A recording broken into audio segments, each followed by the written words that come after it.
Hi guys and welcome back to the Mighty Blues. My name is of course Cameron and welcome back today to another live stream. It is the live game review to Everton's 2-1 defeat to Newcastle yesterday at St James's Park. Another defeat for Carlo Ancelotti's Everton and another disappointing performance. One that we all feared.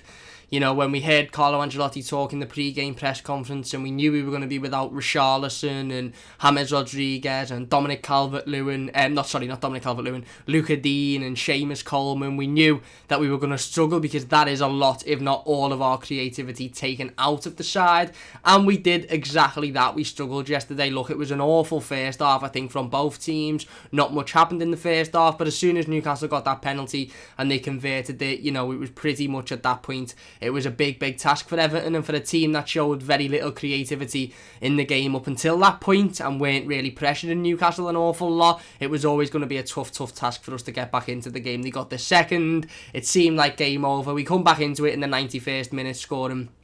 But by that point, it was far too late and our last push for an equaliser wasn't successful. And again, it was another disappointing performance. Just want to start the stream by apologising for being a little bit late. Usually we do stream at about 5:15. Unfortunately, today I had a couple of things going on, so I had to put the stream back until, you know, now 6:45. One thing I would say, I don't know if anybody uses this or checks this out. If you watch the channel and if you come back for all the live streams, big thanks, by the way, to everybody that does get involved with, you know, all of the videos and live streams. But there is a little community tab on our YouTube page. If you go on our YouTube channel, be it on a web browser or on your phone, there's a little community tab, and I found that that's quite an easy way to put up a little, basically it's like almost like a tweet, if you like, just a bit of a notification to say that I'm either going to be a little bit late today, or the stream's going to be postponed, or we're going to be a little bit early. It just gives me a little bit of a chance to put up you know, a little bit of information regarding the streams and regarding the channel. So if you don't already use that, I would suggest it, because it'll keep everyone up to date with what's going on, just in case we are a little bit late, like on today's occasion. But less of that. Anyway, we are here to talk about the game. We're here to talk about the performance. What a dreadful performance that was by Everton Football Club. Another disappointing one. Another game in which we've come out of it, you know, arguably going into it feeling like we should have won, and going out of it feeling like we know we deserved absolutely nothing from that game. Newcastle, again, didn't really offer a great lot themselves, to be perfectly honest with you. However, you know, they obviously got a couple of opportunities and managed to take them. One being a penalty, of course, which handed to them, which we'll talk about shortly in the live stream, and a second being, for me, another defensive mistake that was pretty easy for them to deal with. Seem to be having a little bit of an issue with the playback on the stream, so I'm just going to reset the web browser to make sure that everything is working fine. But yeah, you know, it was another really disappointing result yesterday, another really disappointing performance, and another game that you look at and think that just shows how much we struggle when we don't have the creativity of Richarlison, when we don't have the creativity of Carlo Ancelotti. Announced the team that would be starting this game, and I think a lot of us sort of read the team, and although I think deep down we sort of felt like, right, okay, this is a side put out by, you know, three-time Champions League winning manager Carlo Ancelotti, and we did have confidence in Carlo Ancelotti, knowing the side that he was putting out, and, you know, having confidence in that side being able to go out and do a job. But ultimately, you know, the side that Carlo Ancelotti put out couldn't go out and do a job yesterday. The stream did go down for a second there, Phil. I do apologise about that. It was just resetting everything.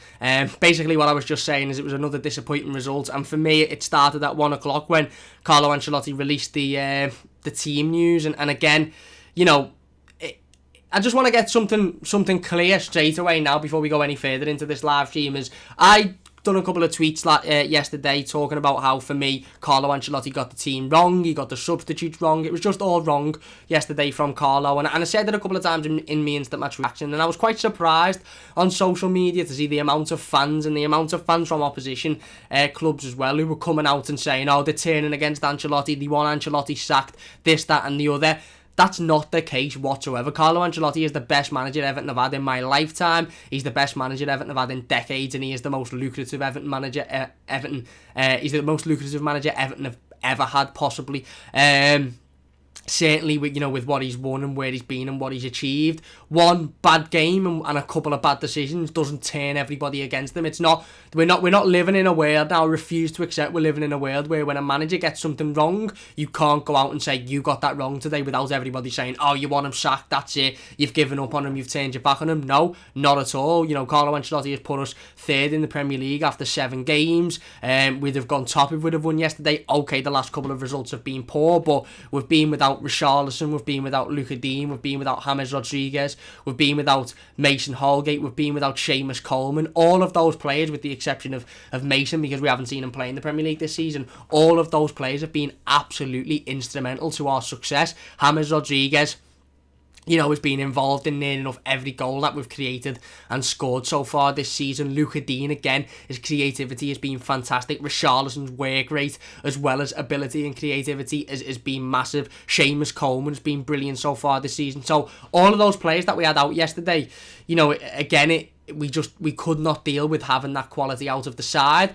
And Carlo Ancelotti got it wrong. It's not against the law to turn around and say, you got that wrong today, and you have to hold your hands up. Nobody's turning around and saying, we want him sacked and we're turning our back on him. No, he got it wrong. For me, he got the starting 11 wrong, and he got the substitutes wrong as well halfway through the game. It was something that we all feared. Like I said, at 1 o'clock when the team news come out, I think we all sort of sat there and went, well, hang on, Decore, Alan, Delph, Gomez, Sigurdsson, all playing in the same team. How does that work? Who plays wide? Who plays centrally? What positions are players playing in there? And it ended up with, Decore playing on one sort of side of a wide midfield with Sigurdsson playing on the other, and it just didn't work. And like I said, I wasn't going to sit there and massively question Carlo Ancelotti at 1 o'clock, because who am I, an Everton fan, to sit here or a football fan, to sit here and question a 3-time Champions League winner. But it turns out a lot of Evertonians were right yesterday. It wasn't the right team, and it didn't work. And again, like I said, I think his substitutions were poor as well. So I just wanted to get that out the way. Let's absolutely scrap all of this bollocks of you can't criticise a manager without automatically people thinking you're wanting him sacked or you're wanting to turn your back on him. I've very rarely, in fact, I don't think I've ever sat here in the 10 months, 11 months, nearly a year since Carlo Ancelotti's been employed as Everton manager. I don't think I've sat here once and said that he's gotten anything massively wrong. Okay, there's probably been a couple of games where I shouldn't have given him as much leeway, and I probably should have come out and said he got that wrong today. But every other game which we've played poorly in, or we've not managed to get a result in, you can look at other things as well as to put blame on. But for me, it was on, I wouldn't say solely, because the players still didn't go out and perform, but it was, the majority of the blame was on Carlo Ancelotti yesterday, because the team is wrong, and like I said, the substitutions were wrong and the tactics were wrong. But like I said, 1 o'clock, the team news is released. We see the 5 in midfield. I think we're all as confused as each other. Nobody quite knows what's going on. Nobody quite knows where anybody's playing. All as I could see is Dominic Calvert-Lewin being left on his own again, with no creativity and no opportunities for himself, and having to create his own opportunities, which was what ultimately happened. It was a team that I think a lot of us were shocked by, as well as the fact that Jordan Pickford was taken out of it and Robin Olsen was given his Premier League debut and his debut for Everton Football Club. And we'll talk a little bit more about Robin Olsen later on in the live stream. But I thought it was really strange the way Carlo come out and sort of spoke about it, because he knew he was going to get questioned on why Robin Olsen was starting. He knew the media were going to jump on it, as they've jumped on everything regarding Jordan Pickford over the last couple of weeks or so. And there was a couple of rumours going around social media prior to the pre-game press conference by Carlo Ancelotti before the game is to state that Jordan Pickford may be receiving some mental health support because of all of the issues that have been going on and the death threats, etc. Carlo Ancelotti come out in an interview, like I said, before the game, and he said it was just a decision he wanted to make to give Jordan a little bit of a rest. It was but literally just the choice of bringing Robin Olsen in for his debut, giving him an opportunity, taking Jordan out, and then he said Jordan will be back for the game against Manchester United. Now, this was picked out by pundits, etc., and I thought this was a little bit strange myself, because I just thought, what happens now if Robin Olsen goes out and puts in a man-of-the-match performance and we win due to his saves? Ultimately, he put in a very, very good performance, and he probably was man-of-the-match for Everton. We didn't win, but I don't think he was at fault for either goal. But again, it was just sort of one of them where you're thinking, well, okay, if Jordan Pickford's only coming out for the rest, and he'll be back in against Manchester United. A little bit strange considering he's never missed a Premier League game for Everton since he's been here. But, there you go. It was a decision that Carlo Ancelotti made, and ironically, it was a decision that everybody was talking about before the game, but nobody really was talking about after the game, because Robin Olsen was probably one of the only Everton players, I'd say him and maybe Dominic Calvert-Lewin, who could come off that pitch at the end of the game and think, you know what, I've had a decent go at that there, I've had an actual decent game, I couldn't have done much more. Everybody else was just poor. And like I said, you know, you can't put all of the blame down to Carlo Ancelotti. You know, Laviv says he may have got it wrong, but I don't think he got the team wrong. There wasn't a team left to pick, 11 players, yes, but not a team. And that's a fair point. That is a fair point, because, you know, you could sit here and criticise Carlo Ancelotti for the team selection and the tactics, etc. But when you've got 5 of your key 5 players either out, injured or suspended, you're going to struggle to put together a good enough team that can go out and compete at a level that you're used to seeing. You know, for me, if you take 5 key players out of any team in the Premier League that struggle, I said it before at the start of the live stream, our first 11 or, you know, main 11 or, you know, our first team, if you like to call it, would compete with any first team in this Premier League. I honestly believe that we'd compete with anybody, but you take a couple of those players out, i.e. a Richarlison, James Rodriguez, a Luca Dean, and it goes from being a very, very good competitive side, and it's quite a substantial drop-off. And that's the difference between those teams that are fighting at the top of the league to win league titles and to compete in the Champions League, and the sides that are not quite there yet, is that when those teams at the top have that drop-off, okay, it's still a drop-off because you can't replace the quality, but it's, you know, they can still replace those key players with players that can fit in and do a job and still get results. Whereas you look at our drop-off and it's literally like falling off a cliff. You know, again, two games we've played without Richarlison and one without James and Luca Dean, and we've played against Southampton, who absolutely run us ragged, and Newcastle, who we made look very good. Even in a game that they didn't have much, they created their chances and they converted their chances, and if it wasn't for Robin Olsen, it could have been 3 or 4 yesterday. So that for me is the big worry, is that our drop-off in quality isn't just a drop-off that you look at and you think, right, okay, you know, that's a drop-off. Because let's be honest, you take James Rodriguez out the team and it doesn't matter who comes into this team, they're not going to be as good and they're not going to have as much of an impact as James Rodriguez, because he is so instrumental to us. So you know automatically that whoever comes in isn't going to play as well as James. But it's not just that, it's the drop-off. It's not playing as well as James. It's not offering anything that James Rodriguez offers, not being there to offer your own creativity in your own way. Same with Richarlison on the other side, same with, you know, Luca Dean. Although I thought Niles Nkunku played well, you know, he was marked out the game, you know, an awful lot, and he didn't get many opportunities. And again, same with John Joe Kenny. For me, John Joe Kenny is John Joe Kenny. He is what he is. He's a decent replacement. He can come in and do a job. He's probably all right for a few games a season. He's not a long-term replacement for Seamus Coleman. He's just not. And Nkunku on the other side, he's got a lot of time. He's got a lot of potential to grow into. He's still only very, very young, but I'm really not convinced by John Joe Kenny. And again, like I said, you know, Ancelotti got it wrong for me at the start with the team selection in terms of the playing the 5 midfielders and you knowing that none of those 5 midfielders have got any real pace or any real intensity in terms of being a wide player and being an attacking player. Look, you know, Alan and Decore have shown that they have got the intensity when sitting in the middle of the park and picking balls off people, but in terms of asking them to go up and create and, you know, make chances for Dominic Calvert-Lewin, they haven't got that, because they're not that type of player.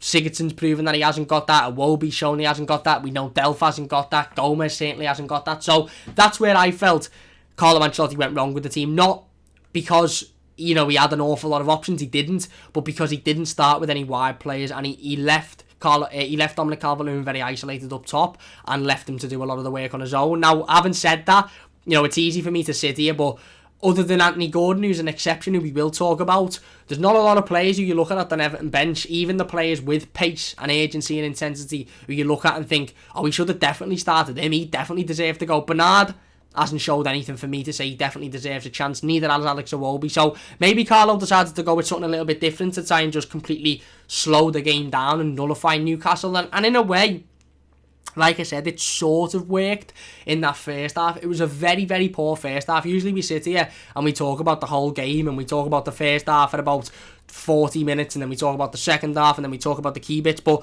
other than a one chance for Alan St-Maximin, which was fantastically saved by Robin Olsen, Newcastle didn't really have anything in the first half. Everton didn't really have anything in the first half. It was an absolutely diabolical first half of football. We were keeping the ball, but we just couldn't create anything because we didn't have that link from midfield to attack, that link that is usually Richarlison or that link that is usually James Rodriguez. And I picked up on this point yesterday when I was watching the game, is there was a couple of times, I'd probably say about 3 or 4 times in that first half, where Newcastle were playing the ball along their back line quite risky, and they were playing a couple of short passes. The keeper made a couple of short passes, the defence made a couple of short passes, and you look at it and within a split second it's gone, so you mightn't have even noticed it. But I looked at it and I thought, if you've got Richarlison on the pitch there, he is making them pay for those short passes. He isn't allowing Newcastle and the Newcastle back line to take a look at a pass that's being played 5 or 10 yards short, recompose themselves, pick that ball up and then play a pass.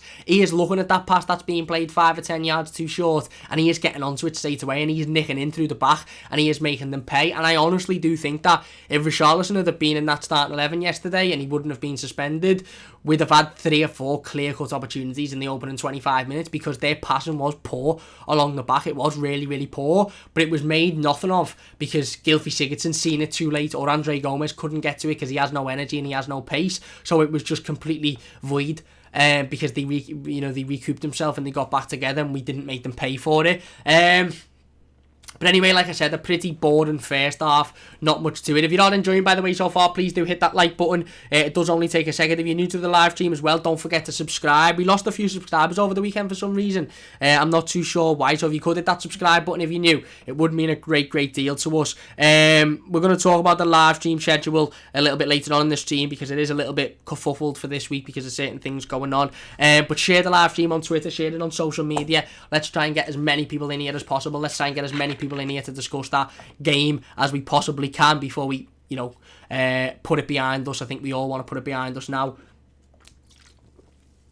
But like I said, again, Carlo did sort of have his hands tied behind his back a little bit with the starting 11, but for me, could have put an Anthony Gordon in there. He maybe even could have been, if he'd have put a Bernard in there from the start, and then Bernard wouldn't have performed in the first 45 minutes or 60 minutes or whatever, then you look at it and you think, well, Carlo's gone with a side that should have pace, should have energy, should have creativity, and it hasn't because of the players. And I think if he would have played a couple of wide players, natural wide players like Bernard and maybe Anthony Gordon and even Iwobi, I think he would have saved himself a little bit of criticism, because then a lot of the blame would have been on those players not performing, as it was against Southampton, whereas yesterday a lot of the blame was on Carlo Ancelotti for the side that he picked. But anyway, we go in at half time, and for me, I don't know about anybody else, but for me, I was sort of sitting there thinking, right, okay, I don't know if this has worked here from Carlo Ancelotti. I don't know if he is set up with a midfield 5 which don't bring a lot of creativity and don't bring a lot of pace and don't bring a lot of energy, but will slow Newcastle down and will frustrate Newcastle and will stop them from hitting us on the break fast and will stop them from getting in and behind. And I sort of thought at half time, right, Carlo might now throw an Anthony Gordon on, or he might now throw a Bernard on and go at them now while they're a little bit tired, and whilst they've had 45 minutes of getting frustrated, go for the jugular now. Put the players with the pace on and give the players the chance, give the attacking players the chance to go and shine, and maybe take off a Sigurdsson who's done his job of running around and pointing like he usually does, and a Gomez who was having a stinker. But he didn't. He sort of persisted with the same starting 11, and you sort of felt like as soon as we come out with the same starting 11, you felt we're not really going to get anything out of this game. Okay, we mightn't concede because Newcastle weren't pressuring us an awful lot, but we're definitely not going to create much. And I did feel for Dominic Calvert-Lewin throughout the entire game, because I thought, like I said, other than Robin Olsen, who I thought had a very, very good game, I looked at Dominic Calvert-Lewin and I thought, you've been left isolated there massively. You've been massively left isolated. You've got no one around you. You've got no creativity. You've got nobody feeding you balls. You've got nobody working for you. And, we'll go into talking a little bit more about Dom's performance when I talk about the penalty, because I want to bring Dominic Calvert-Lewin up. But like I said, there was nothing for Dom all game. He just seemed to be running around, and Again, every time he was picking the ball up in dangerous areas, he was getting his body behind it and he was looking for a pass. He was looking for somebody to be standing on the edge of the box, ready to rifle one in with their right foot. He was looking for somebody to go in behind him and he just didn't have it. And an awful lot of the times he was finding himself having to do it on his own and then having to come all of the way back. And again, that was something that surprised me in the second half, because I thought half-time would have been the perfect opportunity to throw an Anthony Gordon on, per se, maybe even a Bernard, and say, right, okay, they're a little bit tired now, hit them with pace, go at them, let's start creating chances now. But we didn't. We kept with the same team, and we give away a penalty, which, again, we can sit here and talk all day about the penalty, whether it was, whether it wasn't. Was it soft? Yes. Listen, Callum Wilson, for me, has literally admitted in his post-match interview to deceiving the officials. He very literally come out and said, yeah, I put myself in the way and I made him kick me. That is deceiving the officials. Now, Callum Wilson won't face any action after that. He won't face any action. He won't get a ban. He won't get a telling off. He won't get anything, because it'll be seen as clever play, and he forced Gomez into the challenge. I do think it was stupid by Andre Gomez, which we'll talk about in a second, but Callum Wilson won't face any retrospective action for that, in the same way as that Mohamed Salah won't face any retrospective action for the complete dive in Liverpool's game against West Ham the other day. He literally admits to deceiving the officials, yet still won't get anything done to him. Listen, whether you think it's a penalty or not, for me, it's stupid by Andre Gomez. It's stupid and it's lazy, and I understand that he's going for the ball, and I understand that his eyes are on the ball and that he couldn't really do much more. But for me, one look behind him would have completely, it would have stopped that situation, because he'd have taken a look behind him and he'd have seen Callum Wilson running towards him and he wouldn't have swung there. And I just think it's a little bit lazy. For me, I think Andre Gomez has to go towards the ball and almost attack the ball rather than wait for it to come and then swing a foot at it. If he goes towards the ball there and he's seen as making an attempt to clear it, then I don't think a penalty is given there. But because it just looks like he's standing still and then swings a leg, it's very easy for them to look at that and go, oh, well, there's a minimal bit of contact, so it's a penalty. Like I said, you could sit here and argue whether it's a penalty or not all day long. For me, it's stupid by Gomez. Would it have been given 5 or 10 years ago? Absolutely not. But this is football in this day and age, and I actually think this might be a bit controversial, and some fans might be saying, oh no, we don't want to go down that route, but I actually think Everton need to start playing those games. I think Everton need to start pissing about and maybe deceiving the odd official here and there, because why is it fair that every other team does it and gets away with it, but we don't? That penalty changed the game there.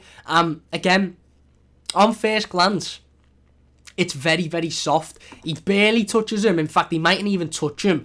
And, if he does, Andre Gomez's eyes are on the ball, he's going for the ball, and Callum Wilson isn't going for the ball. Let's have it right, let's have it 100% clear. Callum Wilson isn't going for the ball, he's jumping to purposely make contact with Andre Gomez. But, like I said, you look at it and you think, well, okay, 5 or 10 years ago, it's not a penalty. It's going to be given a penalty in this day and age because there's contact made. And in this day and age in football, whether it's intentional, goes out the window. Whether his eyes are on the ball, goes out the window. The attacker's intention goes out the window. If there's contact, it's a penalty. And he doesn't touch the ball, it's a penalty. And ultimately, that was the case. And like I said, for me, the big issue I have with this is not so much the penalty being given away, because I sort of expected it, but the fact that we don't ever do anything like that. Everton never put officials in that position where they've got to think about a penalty decision. We're never, purposely kicking the defender and then, falling over. No one's saying do it blatantly. But for me, Callum Wilson come out and literally said at the end of the game, yeah, I purposely made Andre Gomez kick me so that I would win a penalty. And at that point, for me, Everton, well, not at that point because he said it after the game, but after the penalty, we need to start looking at these situations thinking, well, right, okay, if you're going to play that type of game, we'll play that type of game. The last 2 weeks, we've been absolutely vilified in the media for being this dirty team and this team that are horrible and this, that and the other.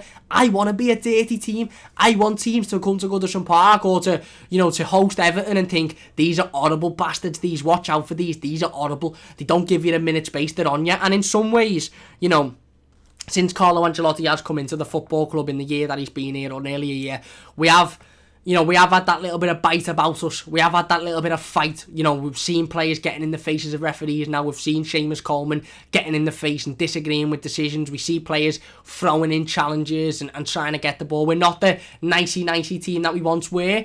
but I still think there's a lot of work to do, and part of that I think is playing up to this whole sort of new style of football, is that as soon as the attacker's touched in the box, it's a penalty. And we see teams do it. They won the league last year. They won the league. They won about 4 games last year, winning last minute penalties because the players threw themselves on the floor. Yes, it's not morally right, and yes, it's not what football was 5 or 10 years ago, but everybody else is doing it and it wins your penalty. So for me, Everton should be doing it. I didn't see a reason as to why Bernard shouldn't have been picking that ball up in the 70th, 80th minute, knocking it past the defender, and don't even worry about where it goes. Just knock it past the defender and make sure there's contact. Nobody's saying run past him and throw your foot out to make it look blatant, but run past him and make sure that he touches you and go over and do the scream, do the dramatics. Yeah, it'll be brought up for 16 weeks in the media afterwards because it's Everton Football Club and it's only ever hidden when it's, you know, one of the other sides. But if it wins us a penalty, do it. And if it doesn't win us a penalty, go to the FA after the game and go, well, hang on, you tell me the difference between that and that challenge on Callum Wilson, or that challenge on Mohamed Salah, or that challenge on Harry Kane the week before. We have to force these officials into making decisions. Officials can be deceived, and I don't agree with it, but every other team are doing it, and players have now got the cheek to come out and admit to doing it. You know, 2 years ago, you know, players were coming out and saying, oh no, I felt contact and that was the reason why I went down. Callum Wilson now literally had the cheek to come out and say, basically say word for word, yeah, I deceived the official, I threw myself in the way because I knew he'd make contact and I knew I'd get a penalty for it. Even though there wasn't much contact, I was going down to get the penalty. He literally admits to it, and nothing will happen for that. We need to start playing that game. We need to be that dirty, not just dirty in terms of going in for challenges and sticking up for ourselves, which should be a cert anyway. But for me, we need to start being tricky. Samuel says, I 100% agree with being more tricky in games with the officials. No point of being soft, may as well try and win all we can get. Exactly, mate. Spot on. Absolutely spot on, Samuel. The officials in this league are utterly atrocious. They are the worst officials in world football. Stuart Atwell on Saturday was shocking. Absolutely shocking. He gave a goal 2 or 3 years ago, or whatever it was, when the ball didn't even go in, and he gave a goal for it. Again, the officials in this league are shocking. The officials man and the VAR are shocking because they're the same people, and the rule book is very, very controversial as well. We need to start making that our advantage. We need to start playing that to our advantage. There's no good in trying to be the nicey game, and if you get touched thinking, oh, there wasn't enough contact there, so I'm not going to go down. If you feel any contact in the box and you're wearing an Everton shirt, go down. Make the referee force a decision. Make the referee, make that decision. And if he makes a decision that there's not enough contact and it's not a penalty, then sit back and moan. Come out and moan and say, well, hang on, how have we not been given that, but that team gets that, or that team gets that? That's what we have to start doing. For me, we can't play the nicey. We simply can't do the, we're going to abide by every single rule and we're going to be the morally correct team, because at the end of the season, that'll leave us sitting there going, yeah, but we didn't throw ourselves on the floor and we didn't try and win penalties unlawfully, but we're still 12th in the league, whereas the sides that have finished in the top 4 will go, yeah, we did throw ourselves on the floor, we did win 12, 15 points at the end of the season with dodgy refereeing decisions, but it's made us finish in a European position, so I'm what? That's what we have to do. That's what we have to do for me. And for me, like I said, again, that's what Callum Wilson done. Was it a penalty? For me, in this day and age, you can't look at that and think, that shouldn't have been given, because it was always going to be given. Is football down the drain when those decisions are being given? Yes, but Everton now have to adapt to football being down the drain, and we have to be a part of that down the drain, and we have to play to those, street rules. We can't be playing to the 5 or 10 years ago where only loads of contact will get you the pen. Look, we probably won't even get the penalties. If we do go down easily in the box, we probably won't get the penalties, but at least we've got the argument then to say, well, hang on, what's going on here? And that's where I want to talk about Dominic Calvert-Lewin a little bit, because again, listen, I love Dominic Calvert-Lewin, and he got his goal yesterday and he was absolutely fantastic for me. He worked his absolute bollocks off. He tried his hardest and he was very, very unlucky. He had no creativity. He had nobody around him, and he struggled. But for me, there was a lot of opportunities where Dominic Calvert-Lewin was picking the ball up in the box. He was holding every defender off and he was trying to get himself out of decisions. I would absolutely love if Dominic Calvert-Lewin's mind and thinking process through that thought, right, okay, I'm on my own here, I'm just going to knock it behind this defender, make contact and fall over and force a decision, or I'm just going to, knock it to the side of him and lean into him and fall over and make the referee make a decision, make the VAR make a decision. Referees are at their all-time worst at the moment in the Premier League, and it's now being shown week in, week out. like I said, we need to take advantage of that. We can't play the nicey, I'm going to try and manoeuvre my way out brilliantly out of every situation like Barcelona, and we only want to score unbelievable goals. No, if the media want to vilify us as the dirtiest team since, football began, go out and be the dirtiest team since football began. Go and win those decisions. Go and win those penalties. Is it morally right? No. Will opposition fans get on our back and say, oh, he's a diver, this, that, the other? Probably, yeah. But if we're sitting here and we've finished in a European position or a Champions League position because we've won 4 games off silly decisions that we've bought from referees, I'll be sitting here going, I don't care what anybody has to say, because that's how football works now. And ultimately, that's how Newcastle got those 3 points yesterday, because once they got that penalty, that was it then. We didn't look like getting into the game anyway before the penalty, but we certainly didn't look like getting into that game. After that, we had nothing. We massively struggled, and again, for me, it was a big moment in the game, and the players literally come out and admitted to deceiving the officials, and you'll get nothing. You'll get no retrospective action for it, which for me is absolutely mind blowing. Eugene says Everton player of the month. John says reckon Nkunku can play right back. I don't know. Reece says I'm still confident with the team with 1 win off top of the table. Enjoy it while we can. Exactly, and we've got 5 or 6 players still out. Key players still out, by the way. Big Nozzer says Carlo got it wrong, Simple, but our squad isn't depth enough, and he can only work with what he's got and what he has and what he's inherited from the 3 managers before him. A major overhaul is needed. I agree, completely right, spot on. Liam says you're right about Gordon, lad. I expected him to start. And Philip says, felt sorry for Dom, ended up in midfield, like you say, he'd hard to do it all on his own. Well, yeah, again, like I said, Philip also spot on. We always play with a straight bat. High time we entered the diving championships. You're spot on. And again, like I said, that penalty was given, and then we struggled. We struggled from them. We couldn't get back into the game. They weren't having an awful lot of opportunities, but they broke on the counter-attack, which we knew, they were always going to be... they were always going to have in their locker. They broke on the counter-attack. It was defended awfully, and we allowed them in, and we conceded the second, and ultimately that was it. Game over then, and then again we scored 1 in the final minutes, and I thought we were going to have a massive heroic comeback like they did at Goodison Park, but it wasn't to be, and ultimately we lost the game, and it was another disappointing game. And again, I want to pick up Carlo Ancelotti's substitutions and decision making, because for me, why Anthony Gordon isn't getting game time in this team is absolutely beyond me. It baffles me how a lad that is shown more I want to say more technical ability, because he hasn't had an awful lot of time as well, but he showed more desire, he showed more passion, he showed more urgency than anybody else in and around that team.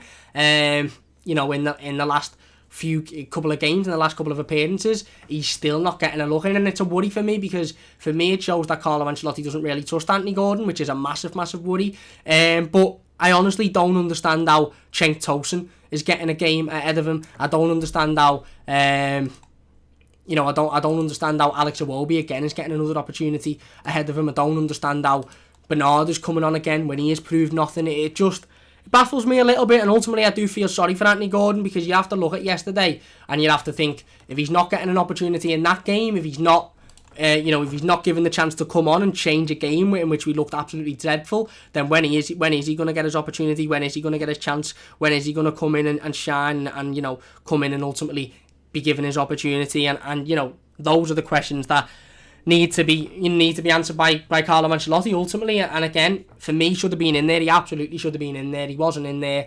And we lost the game. We had no creativity. We had no pace, no passion, no energy, no urgency. And that's the biggest worry. The goalkeeper situation again is a weird one for me, because you're putting one goalkeeper in, and before he's even before the whistle's even been blown, you're basically sitting there saying you're not going to be in next week no matter how well you play. And again, like I said at the start of the team, ironically, he was absolutely brilliant. He was fantastic. But again, I assume he'll understand that. Carlo come out at the end and said, Robin will play an awful lot more, just not next week, because Jordan Pickford will be playing next week.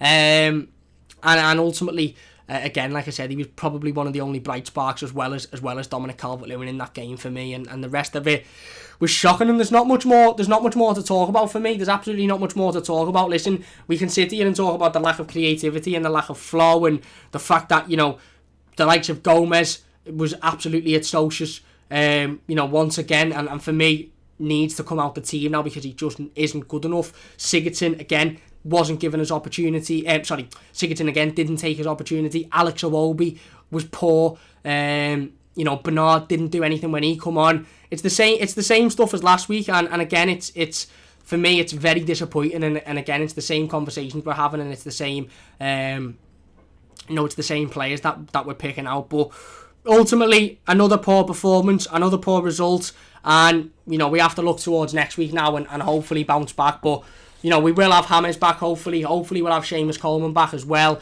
Luca Dean will be back from his 1 game suspension as well. Richarlison won't be, he's still got another game out, but it's a massive game against Manchester United, and, you know, we have to go out and show ourselves because we can't keep, you know, performing like that. It just wasn't good enough. Samuel says, I suppose he's doing this just to spare Pickford on more and more, and Pickford, if Pickford let us down, then Olsen will play. Exactly, Olsen's proved that he can step in and you know, he can play if need be, and he put in a really good performance. And Philip says, spot on, we'll always play with a straight bat. High time we enter the diving championship. You're spot on. Anyway, we're going to finish it up there. If you have enjoyed it, please do hit that like button. Really do appreciate all of the support. A little bit of a shorter one today, but like I said, you know, it was quite a boring game other than the 3 goals. Ours come in the last second, and it was just, you know, much more of the same from Everton, wasn't it? If you have enjoyed it, please do hit that like button. It does only take a second. If you're new to the channel, don't forget to subscribe as well. Like I said before, a little bit of a mixed schedule for the live streams this weekend. We will be live on Thursday, probably late afternoonish, early nightish on Thursday, and then we'll be back live on Friday as well. So no stream on Wednesday this week, but we will be live on Thursday and we will be live on Friday. Like I said, get in that community page on Wednesday evening, Wednesday night, or Thursday as well, and I'll let you know a time for Thursday. So that, like I said, that's probably the best place if you're looking for the times of live streams and stuff. If things change, just have a little look at that community page a couple of hours before the stream's meant to be, and you'll see if there's been any changes. Liam says, nice one, Cam, lad. Philip says, cheers, Cam, thank you very much. Big thanks for watching. If you have enjoyed it, please do hit that like button. Don't forget to share. Massive thanks to everybody in the live comments. If you're new to the channel, don't forget to subscribe as well. If you're watching as a YouTube video, leave your thoughts in the comments and we'll get involved with as many of them as possible. Big thanks for watching. Dreadful game of football, but there you go. It is what it is. Cheers for watching, and we'll see you soon.